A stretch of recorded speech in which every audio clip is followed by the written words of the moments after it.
Well, welcome to this latest TRL knowledge sharing webinar, where today we're going to be talking about unlocking micromobility, the path to better regulation. We're going to be discussing possible future paths to micromobility regulation in the UK and across Europe. And we're here at the Smart Mobility Living Lab in London with three guests who have researched this subject extensively and will be sharing their knowledge with you over the next hour. They are Dr. Ianto Guy, who is Vehicle Safety Engineer at TRL, Head of New Mobility at TRL, who is Dr. George Beard, and Mark Urbanowski, the Principal Engineer for Micromobility at WMG at the University of Warwick. Now we're going to be discussing three reports with you today. We're going to be discussing the University of Warwick's latest research for the Department for Transport, providing evidence to inform future e-scooter regulations in the UK. We're going to be talking about the University of Warwick's personal light electric vehicle battery safety research at WMG for the Office of Product Safety and Standards on the causes of and mitigations for battery safety risks. And first, TRL and FKA's study for the European Commission on how to harmonise regulations for personal mobility devices across Europe. So let's welcome Ianto Guy, Vehicle Safety Engineer at TRL. Ianto, before we start, if you could just give a little bit of background to your expertise and then tell us more about the research, please. Yeah, thanks very much. So, Ianto Guy, I lead the amazing double life. So, what passes for real life, I'm an automotive engineer with a background predominantly in the off-highway industry. I taught off-road vehicle engineering for about 10 years at Harper Adams University. The double life is that I'm also a paramedic. I'm a practicing paramedic, trained with Welsh Ambulance back in the sort of mid-teens, I suppose, and continue to practice mostly through motorsport nowadays. Shall I say something about the reports? I'll start the story. The story actually starts back in 2020 with a previous report that we did on behalf of the European Commission. So in 2020, micromobility or new forms of micromobility were growing in popularity. So things like e-scooters, which hadn't really been seen in any great numbers, were starting to be seen quite extensively in a lot of European cities. The European Commission came to us and they said there's all of these new things appearing on our streets, and we don't know what any of them are, and we haven't got any regulations for them.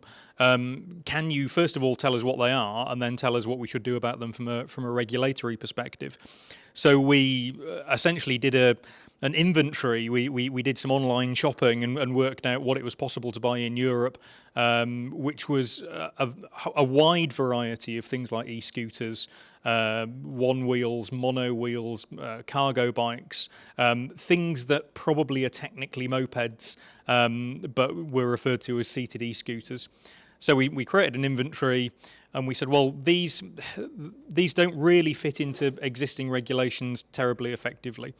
So in Europe and in the UK, we have a framework for light vehicles, so the L category.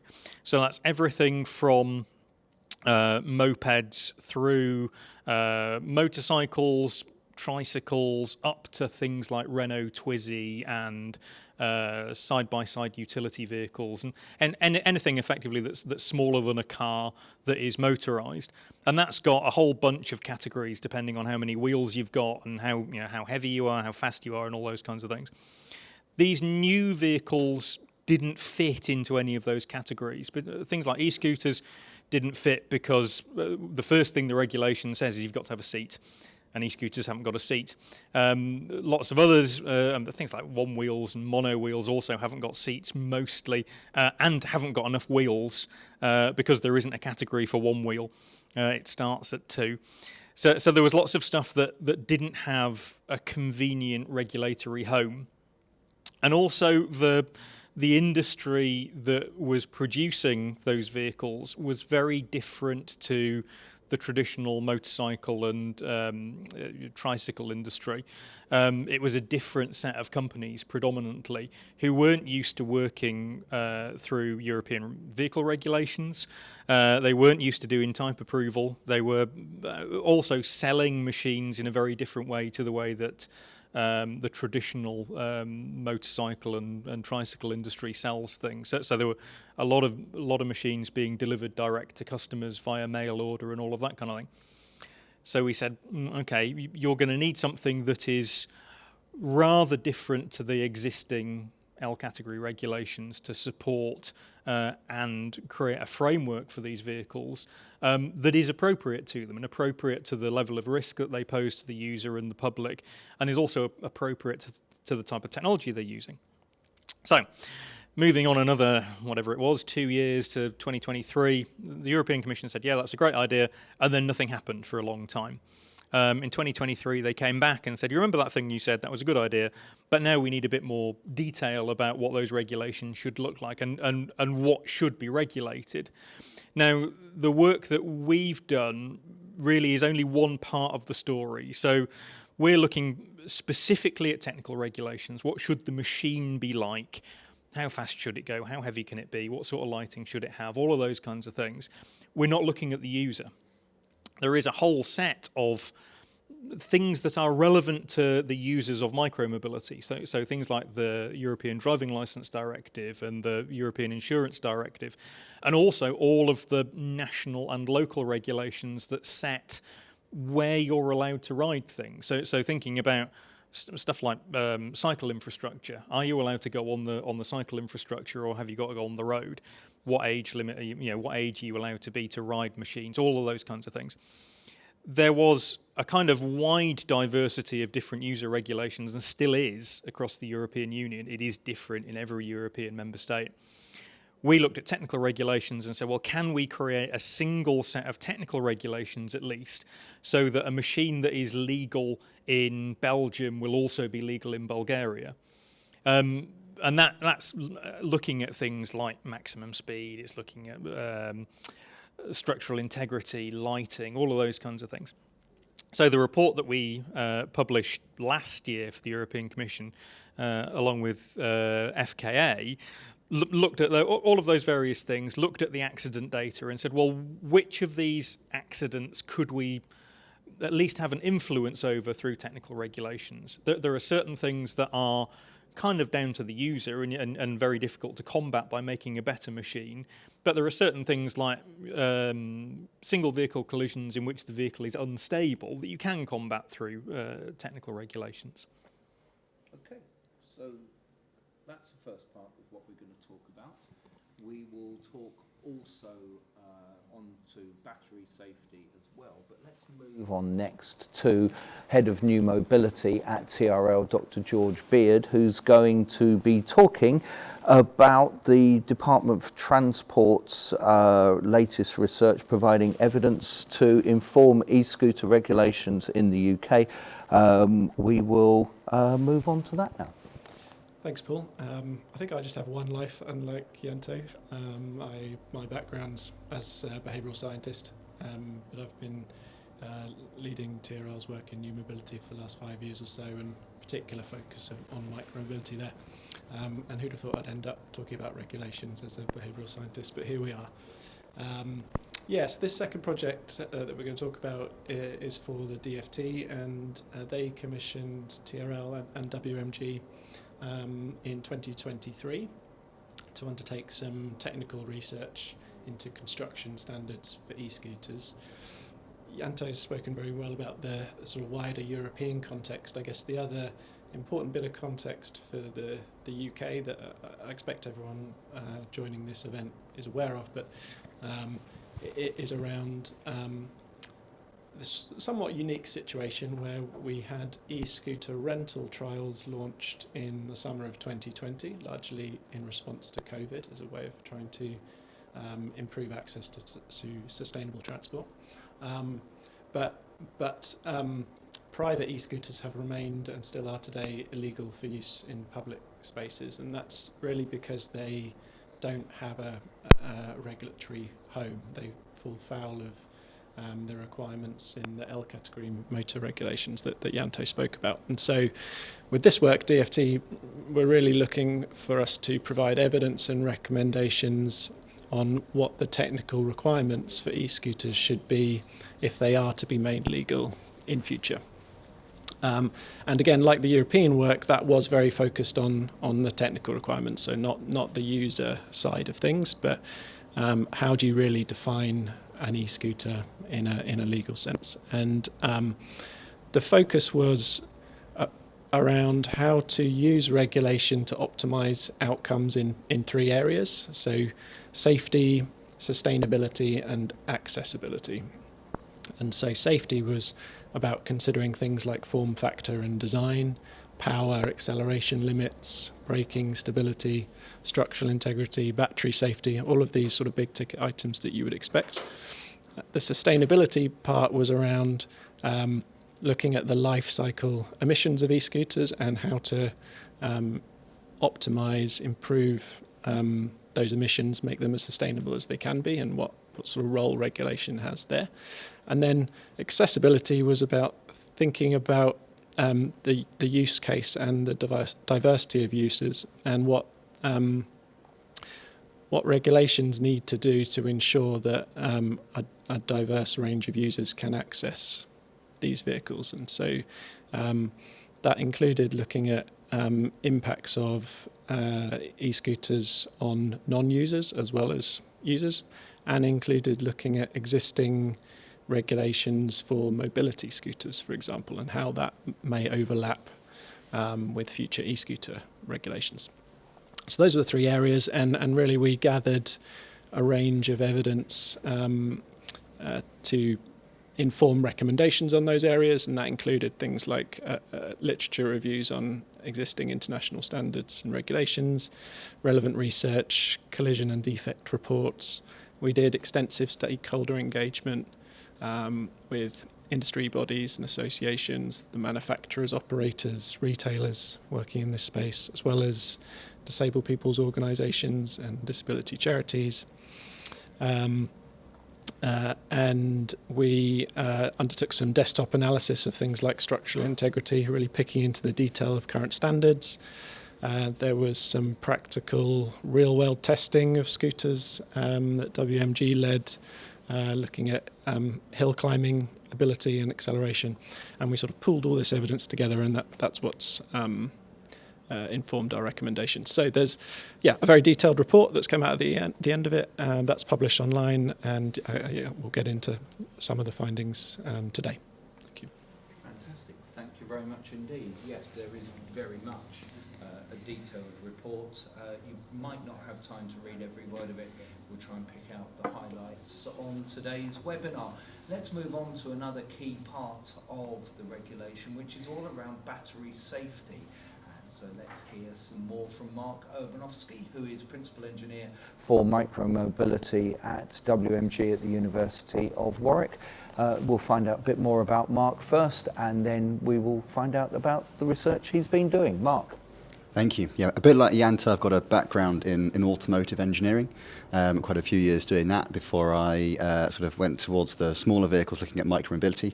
I've been looking at micromobility for WMG for 2.5 years now. WMG, if you don't know, we're part of the high value manufacturing catapult. So our focus is really to help the UK make more high value products. And our traditionally we've looked more in automotive, but we are working to apply that knowledge, that expertise, that capability into the innovation and the manufacturing of smaller vehicles. So this specific piece of work we looked at, we did this work for the Office for Product Safety and Standards, part of Department for Business and Trade. And the main purpose of it was to improve the evidence base on PLEV, private light electric vehicles, or micromobility battery fires. Micromobility battery fires are a particular issue at the moment. There's a lot of them in the media, and there are indeed a lot of fires, incidents going on, not just around the UK, but around the world. an e-bike or an e-scooter battery is typically 10 times the size of a laptop battery, which is again 10 times the size of a phone battery. And an e-bike battery or an e-scooter battery is about the biggest battery you will charge inside your home. So you've got something which is 10 times the size of a laptop, and you're still charging in your house. If you go any bigger, such as a car battery, you then start to charge that outside. Also, that's a type approved, very strict standards, whereas an e-bike battery is an e-bike or an e-scooter is not type approved, has a different set of regulations which we researched as part of this study. The project was made up of four main parts: a literature review, review of existing standards, stakeholder consultation, and then product purchasing and testing. The literature review was largely comprised of looking at the great data that the London Fire Brigade has been collecting over the last few years. We believe this is the best source of data of e-bike and e-scooter fires in the world. We didn't find anything equivalent to not just the amount of data, but also some of the detail they went into to help us, to inform us about what we should be testing, what are the failure modes we should be looking for as part of our testing. We then looked through all of the relevant legislation and standards, not just from the UK, from Europe, from the US and China as well, to look at what was relevant for different types of micromobility. And there are very different standards for an e-bike, for an e-scooter, and conversion kits don't really fall under either of those, which is a particular problem.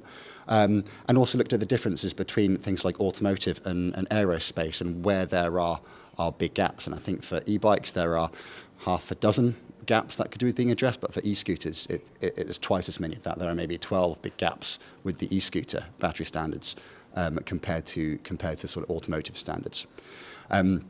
We had really good discussions, consultations with key stakeholders in there, whether you're a manufacturer or retailer, whether you are a safety advocate or fire and rescue services, such as London Fire Brigade, the Fire Chiefs Council. And we spoke with standards organisations from around the world, as well as battery experts.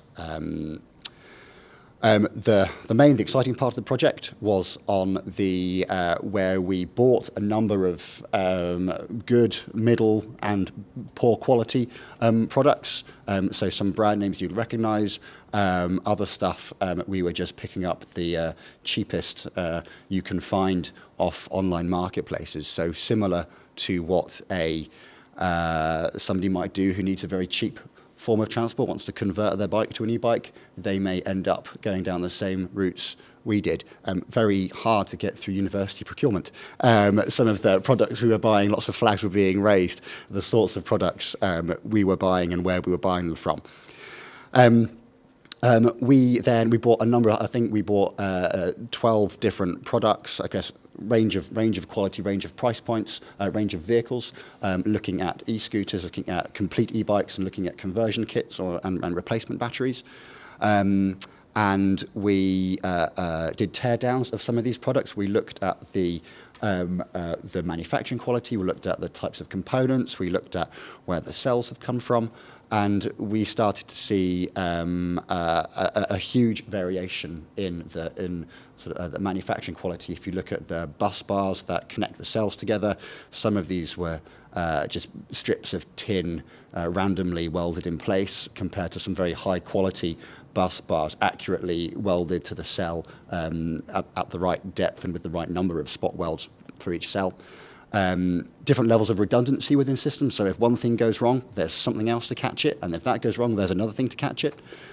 Different levels of software protection in there to stop battery packs being abused.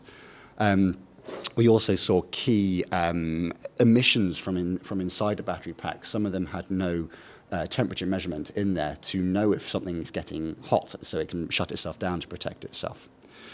Once we did the teardown, we then put a number of these cells through different foreseeable misuse or abuse testing in our abuse changes we have at WMG. So these are typically used for automotive modules, which are a bit bigger than an e-bike battery, but not a million miles away. So they're a good fit for the test capabilities we have at the university.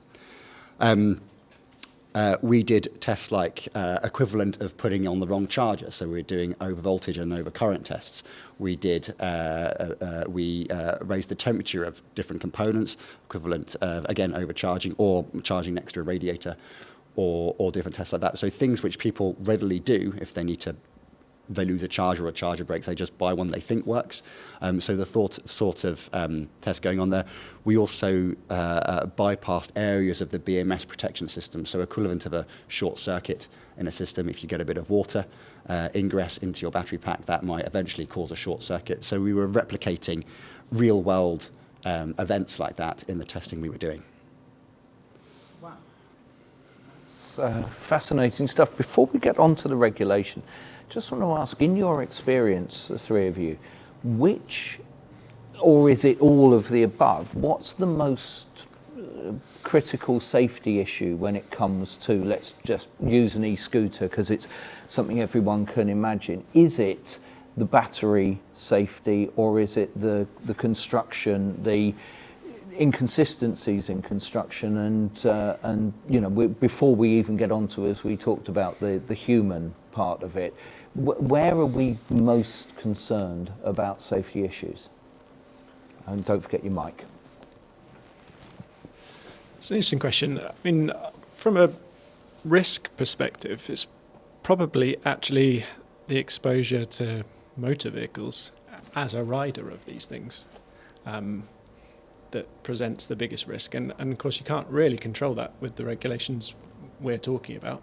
And so I suppose the point there is that technical regulations take you so far, but you need a safe system beyond that to really tackle these problems. I suppose within the scope of what we're talking about, battery safety gets a lot of attention. Mark will speak more about this later, but you know, I guess the reason for that is probably because the severity of those incidents is so high.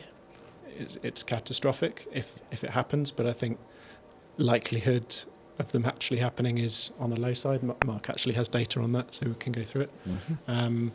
And then, yeah, you know, you don't want the device to fall apart, and you want it to be robust enough to handle the types of real world environments that they're used in. So, you know, there's some basic things that you can do there.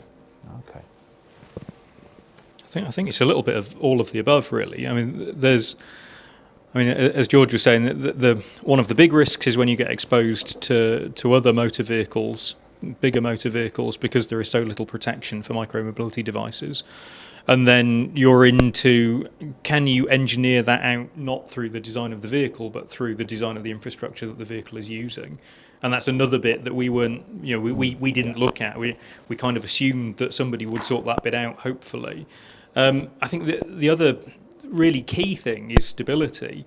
And we see lots of single vehicle accidents involving particularly e-scooters because of a lack of stability, you know, small wheels and things like that on potholed roads, rough roads, and you know, the position that you ride an e-scooter in tends to make it a bit unstable. You know, you're very high up on a relatively short wheelbase vehicle, so lots of people fall off them, and when they do fall off them, they tend to face plant, and that leads to lots of facial and lots of head injuries, which are very dangerous. So I think there isn't a sort of magic bullet where you say, well, if we cured that problem, then actually we could cure all of the micromobility issues. It's a little bit of everything that we really need to sort out. Yeah, I think it comes down to the two. You've got road safety, is that product safe for use on roads in the road environment, and then you've got product safety, and some of that product safety might be relevant for when it's being used on the road, and some of that product safety might be relevant for when you're carrying it, or when the batteries are concerned while you're charging it. So that electrical safety and those safety components associated with the battery. They're both important. I think your road safety, the user becomes very vulnerable, but there are other vulnerable road users as well. When it comes to product safety, particularly batteries, it can have some quite devastating consequences to people and property. And so those events, I think, are getting a lot of media attention compared to road safety incidents. Right, okay, thank you. So let's just move on. George, let's go with you first, because I want to know, we're talking about regulation, so what does a good regulatory framework actually look like? Yeah, so I think there's a few common themes here that we captured in our recommendations in both the reports we've spoken about for the European Commission and the DFT. Firstly, that is to create a new vehicle category for this range of devices that we're talking about. So e-scooters and other forms of micromobility.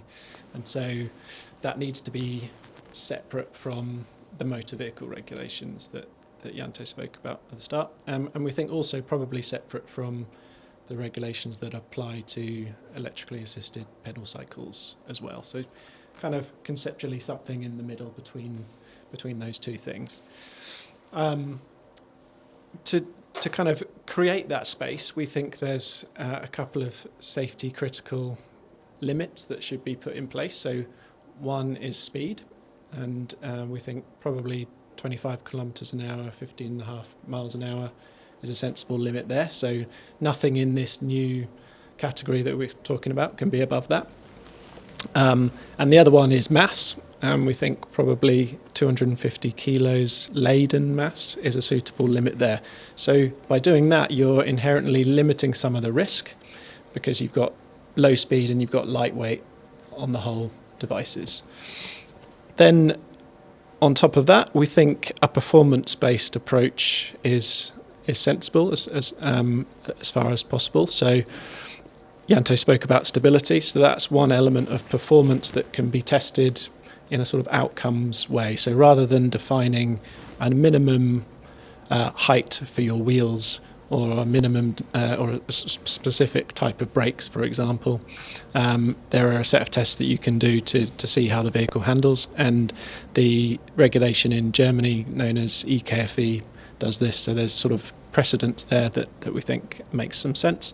And that also looks at braking performance. So really, how quickly can you stop under emergency conditions? You can then layer into that some more detailed technical requirements, of course, around things like structural integrity and battery safety, as we'll get into. And there's opportunity there, I think, to use some of the existing standards around, or perhaps improvements on those, addressing some of the shortcomings. And then I think the last point is to try and make this new vehicle category reasonably future-proofed, so that we're not having to, come back every 2 or 3 years to reassess it. And so avoiding a really rigid classification system. One way of doing it would be to say, okay, let's just regulate two-wheeled stand-up devices, the typical e-scooter you see on the streets. But then there's a whole breadth of potential form factors that won't have a home still. And so you need to think about what you're doing with them. So we're advocating for keeping it open from the start, and focusing on those safety critical factors rather than the design features. And then by doing that, we think we can unlock the market, as this webinar refers to. Fantastic. So you talk about the safety critical regulations. So Ianto, how do you actually approach that? How do we ensure that the regulation actually focuses on the things that really, really matter around safety? I think there's a big challenge at the moment because we're in such a new area of technology, or such a new area of vehicle use, if you like. There isn't a great deal of data. So, our bread and butter work at TRL is looking at collision data and saying, right, well, from these, 100 collisions or 1,000 collisions or 10,000 collisions, we see a lot of X, and therefore you can make a technological intervention that will stop X from happening. Because micromobility is so new, we haven't got a lot of accident data. It's growing, and it's growing fairly quickly, unfortunately, of course, because each of those accidents is an injury to somebody, or a loss of property or a death. But we still keep that kind of central principle that we look at the collision data, we look at the failure data, we look at the stuff that's being reported. So through the DFT work, we had access to some of the structural failure data that DFT had collected, and we were able, through that, we're able to look at, well, you know, are the standards for e-scooters good enough in terms of the structural integrity of the machine? We looked at other regulations, things like EKFV that George mentioned in Germany, which has been enforced for a few years now. We looked at how effectively that is working in Germany, because they've got a reasonably high amount of use over there and a reasonably diverse amount of use. So we're able to look at what's happening currently, albeit that is quite limited because we're only really talking about the last sort of 5 or 6 years that we've had mass market use of particularly things like e-scooters. If we're talking cargo bikes and things, they've been around for a lot longer. There's a bit more data there, but then we get the difficulty of how do we disentangle what is a cargo bike from what is a bicycle, because we're relying mostly on data that's provided by police forces and by police officers, and police officers predominantly are not experts in micromobility. So if they see a thing that looks like a bicycle, they tend to record it as a bicycle, and they don't delve into, well, is this a powered bicycle? Is it a legal EAPC, or is it an illegal conversion, or something that's been bought off the internet? So I think we've got a bit of a challenge in terms of what data is available to us. We're essentially looking at what is being adopted as best practice around the world, from places like Germany, from Spain has recently introduced a regulation that looks very similar to EKFV. There's obviously a reasonable amount of experience in the States because they've been using e-scooters for a little bit longer. So there is a little bit of data out there, but not as much as we would like, and certainly not as much as we have for more conventional automotive vehicles. Okay, fantastic. We've got 3 fantastic guests here with an astonishing amount of expertise. So I want to try and make sure we've got time before the hour is up to have some questions. If you'd like to ask a question of our panel, then do drop it into the Q&A section on the site, and we'll try and get to some of those later on in the conversation. So I'll be looking out for those in a moment. But next, I want to talk to you, Mark. We'll come to sort of battery safety in a moment, but first of all, when I was doing some research beforehand of this, I found one newspaper columnist who was saying these are not environmentally friendly whatsoever. Chemicals grubbed out of the ground with child labour. You've got to use fossil fuels to power them because very little sustainable electricity can be guaranteed to be used for them, etc., etc. It's all a myth about environment. Now, I don't necessarily want to go into those arguments now, but what I want to know is what we can do to make sure that micro-mobility does have environment right at the centre of it. Yeah, the sustainability aspects of this are another important part to be regulated along with the safety side of things. E-scooters and other micromobility definitely has the potential to be a sustainable mode of transport. But some of the products and how the products are used that we've seen recently have resulted in what you just said. And they tend to be your low quality products that are used and abused over a very short life. They're not maintained. They're potentially not designed or manufactured to be maintained, but they're just built as throwaway items. And if you've got a product that doesn't last very long and very quickly gets, rather than recycled but just thrown into landfill, that's not a very sustainable mode of transport.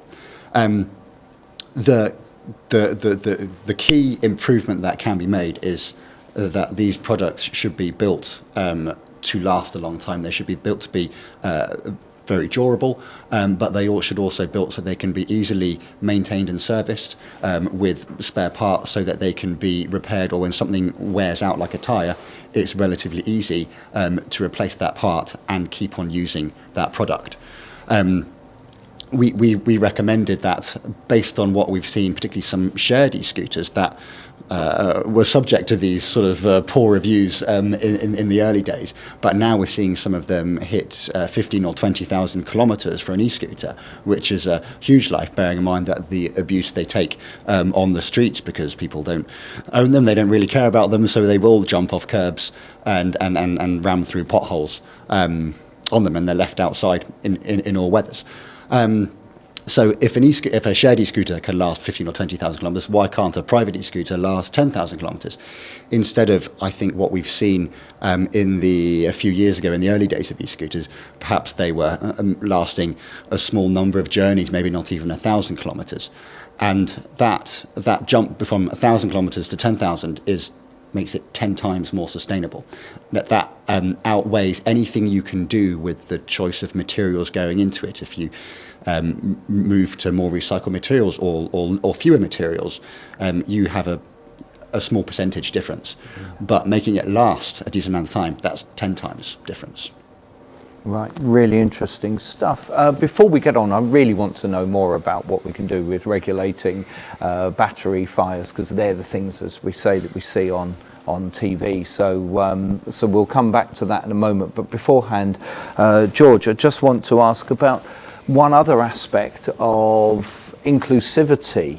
And is there a way that we can regulate without stifling the market when it comes to micromobility, but still take into account use by disabled people, for example? Yeah, I think there's huge potential here, and there's a couple of important factors. One of them we've spoken about already, actually, and that is around the availability of different vehicle designs. So making sure that regulation is not just targeted at two-wheeled, stand-up, single occupant vehicles, but a broader range of devices that can be used by a diverser range of people and use cases. So not just the men with beards, but everyone. And so, yeah, that's about, to be clear, it's about vehicles with any number of wheels. It's about seated and standing vehicles. It's about vehicles that can carry more than one person. So in future, if you want a 17-wheeled scooter that can carry the whole family, then the regulation should be able to accommodate that, so as long as it meets these other safety requirements and within the framework. So that's the first thing. The second thing is perhaps more complicated, but that's around how these future regulations interact with existing regulations that apply to mobility scooters and actually mobility aids as a broader category. So mobility aids, there's sort of various medical and legal definitions, but from a functional perspective, it's really any device that can support mobility at or below walking speed. And so mobility scooters, for example, are one form of mobility aid, and they play that function. And so the so-called invalid carriage regulations enable mobility scooters to be used on the footways at low speed, even in shops and so on. E-scooters, as we're referring to them, but really this broader category of micromobility, could play that same function. That they could play the function of a mobility aid if the regulations allowed them to. But this creates sort of what I've been calling a natural tension, I think, because if you were to allow e-scooters and other forms of micromobility to be used on footways, then that goes against the grain probably in most jurisdictions where e-scooters have not been allowed on footways, and that's largely due to legitimate, to be fair, concerns around conflicts with pedestrians.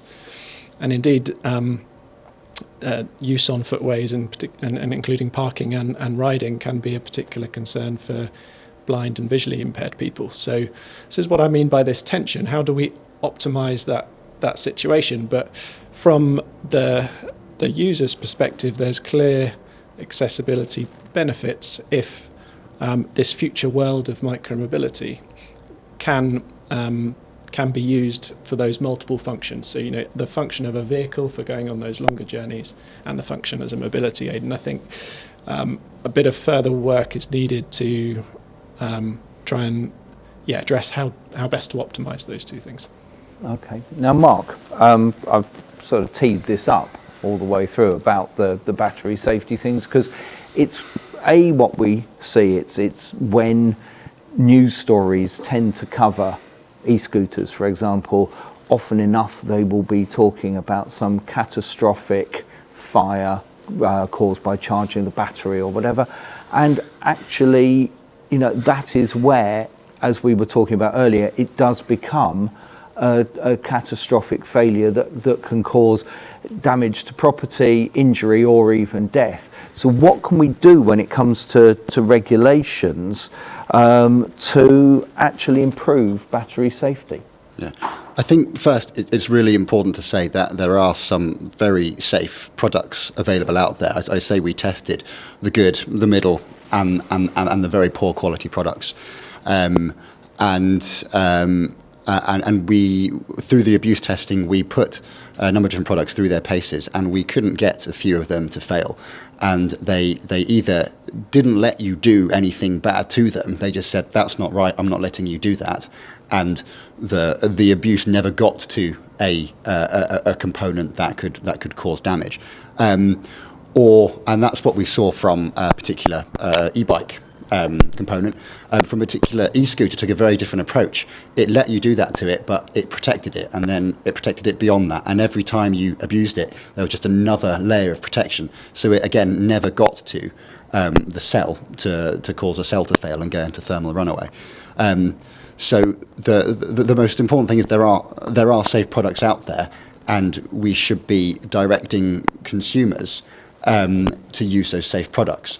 They generally come at a price premium because they are better quality with better quality components and better quality manufacturing. They tend to come from something that's quite hard to quantify, and that's reputable companies.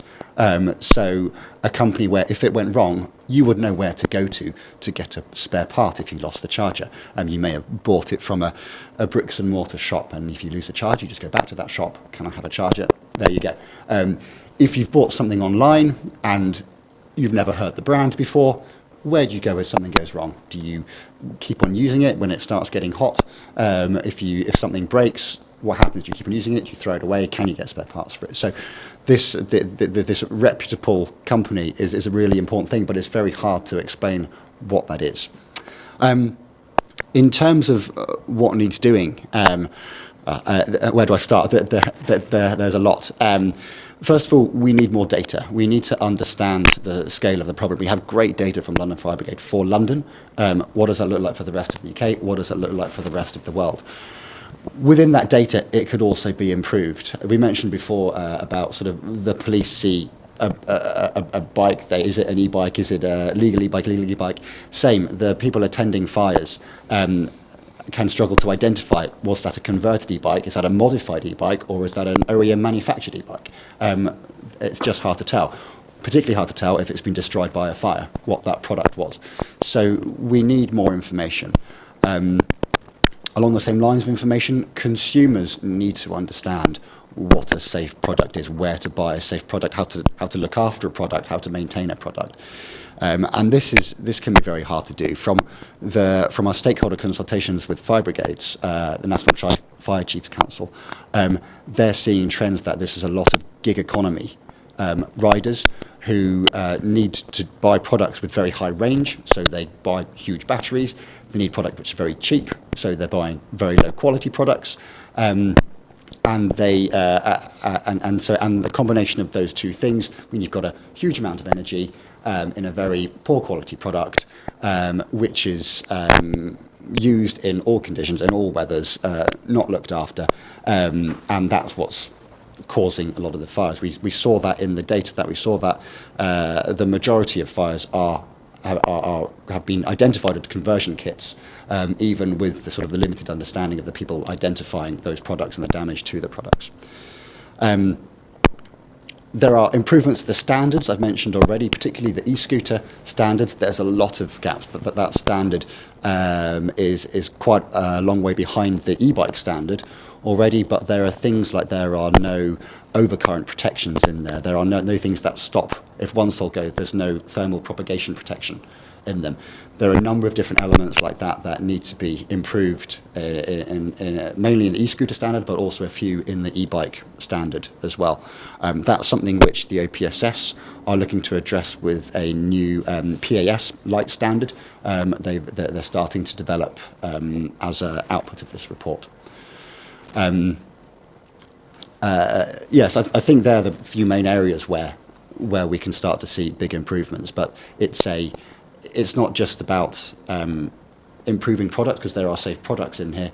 It's about ensuring consumers buy the right products or restricting access to poor quality products available to buy in the UK. And I guess the juggling part of it is you could regulate it to make it really, really, really safe, those really good ones, but then risk pricing people out of actually being able to own them or use them, and therefore we lose the whole point of putting all the work in to try and encourage uptake. Yes, I mean the one of the e-scooters that we tested, the poorer quality one, not the one we couldn't get to fail, is £200. It's a very low cost form of mobility that you can click online, it'll arrive the next day, and there you have your own form of micromobility to get around the town, which is a good thing. But when it fails and you can't find a spare part for it, or the spare part costs the same as the product again, which is affecting the sustainability side of it.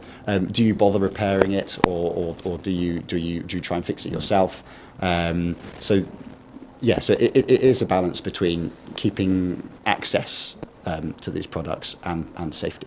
Got a couple of questions coming in. I will come to those in a moment. Just want to very quickly, George, kind of begin the summing up by saying that, what I've learned here is there is no point just trying to take the boilerplate vehicle regulations and slightly tweak them and rewrite them. You've got to almost start from scratch again. Yeah, I think that's certainly where the biggest opportunity lies. So you get the most benefits for users. I guess the big picture here is that we're trying to drive substantial changes in behaviour.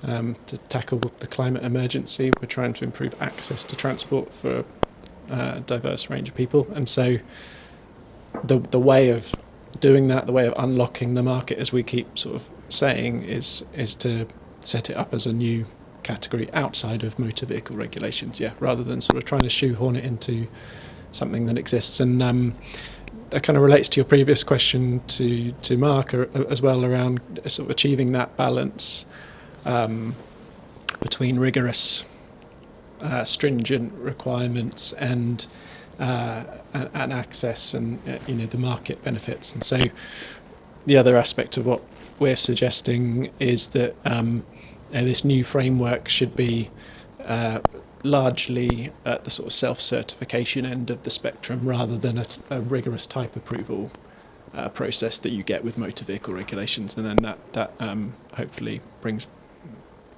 easier market access. Ianto, you've been nodding there. What's your thought?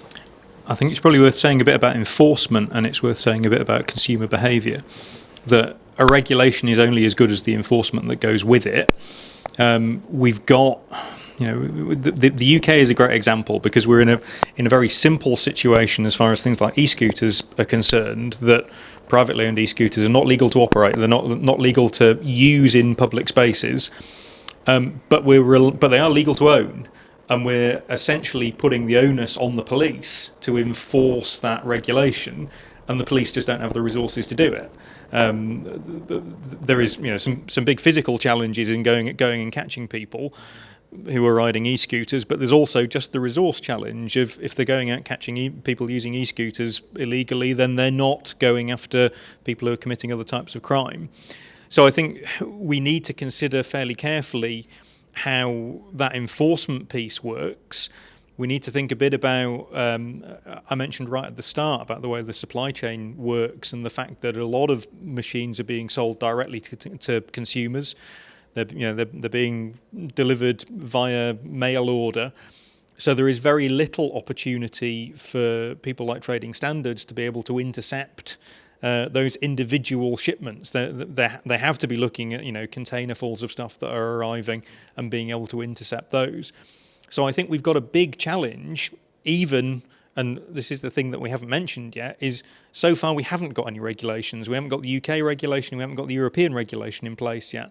When those regulations do go into place, we're going to need to think fairly carefully about how we enforce those regulations.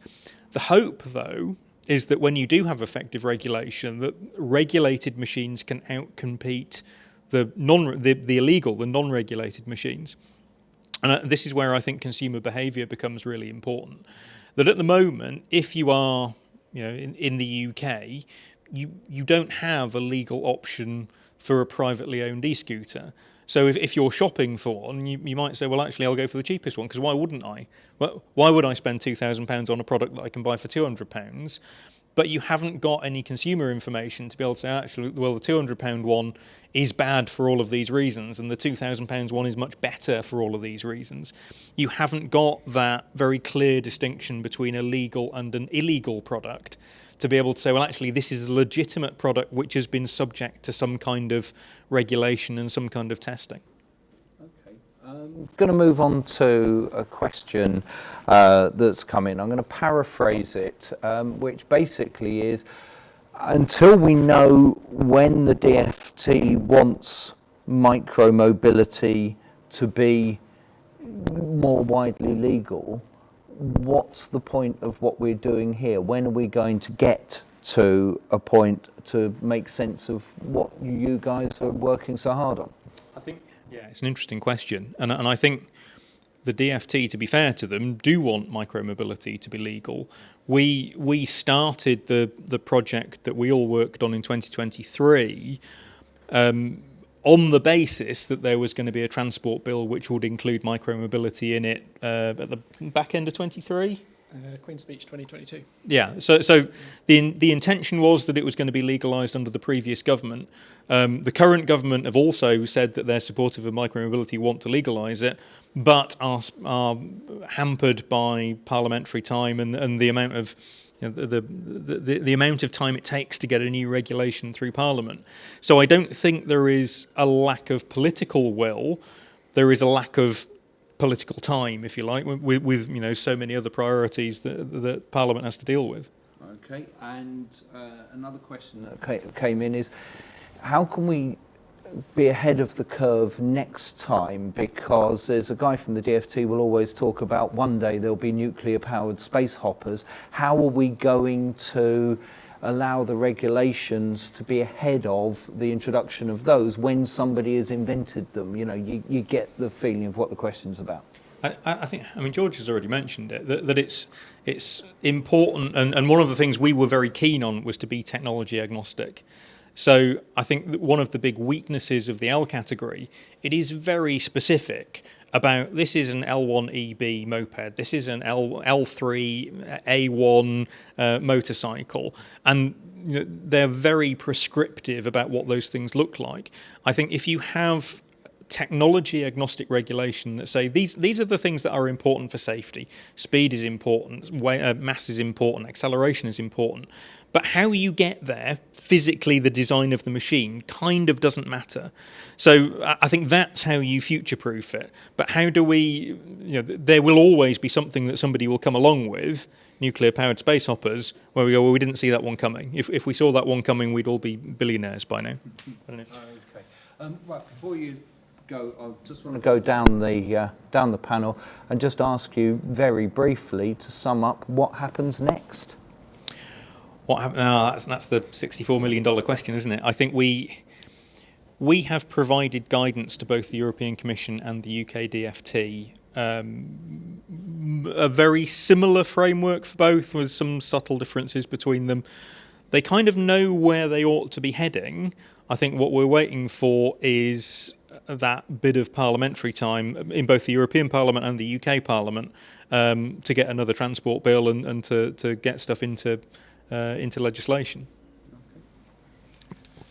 Yeah, I think that's the priority. I mean, as your sort of previous question alluded to, without that, all of this in-depth research is kind of pointless. You know, it's got to go somewhere if we're going to make a difference in the real world. So definitely the priority. I think in the meantime, there's some more work that can be done to plug some of the gaps, so that the DFT and other stakeholders involved in this are fully equipped with sort of the best solution. And so I mentioned one of them earlier around accessibility and this overlap with mobility aids. I think that needs some work. I think some of the recommendations we've made around the standards, and Mark touched on it as well, you know, that technical work can be started in the meantime, so that everything's in place for when Parliament does their thing. Yeah, with regards to batteries, we know they're not going away. We may even see new products coming to market, domestic batteries for powering your house, domestic robots earmarked as something for the future, and they're all going to have potentially bigger batteries than e-bikes. So battery safety regulation needs to be improved in those areas, and a lot of that comes down to the standards, making sure they're up to scratch, but the rest of it, a lot of it comes down to consumers and marketplaces where you buy these products from. We know that the Office for Product Safety Standards is looking into this from a standards point of view, and we've got things like the Product Safety Metrology Bill coming out, which will hopefully give the government more powers to crack down on poor quality products. But we need to work with the consumers more. That where the demand for such low cost, cheap products coming from, and make sure they're informed to know the risks they're taking in buying lower quality products. Told you these guys know what they're talking about, didn't I? So thank you very much to Mark Urbanowski there, Principal Engineer for Micromobility at WMG. Beside him, Dr. George Beard, Head of New Mobility at TRL, and TRL's Vehicle Safety Engineer, Dr. Ianto Guy, joining us as well. Apparently, we had a few sound issues at the top of this webinar, which we apologise for, but thank you for staying with us, as many people did. The good news is the recording won't have any of those sound issues on there at all. So when the recording is up, you can watch again and you can share with your colleagues that you think need to know more about this important subject. That's it for this webinar. Thank you ever so much for watching. We'll be back with another one soon, sharing more of the knowledge coming out of TRL and the people TRL are working for. For now, have a really good rest of your Thursday, and thanks again for joining us.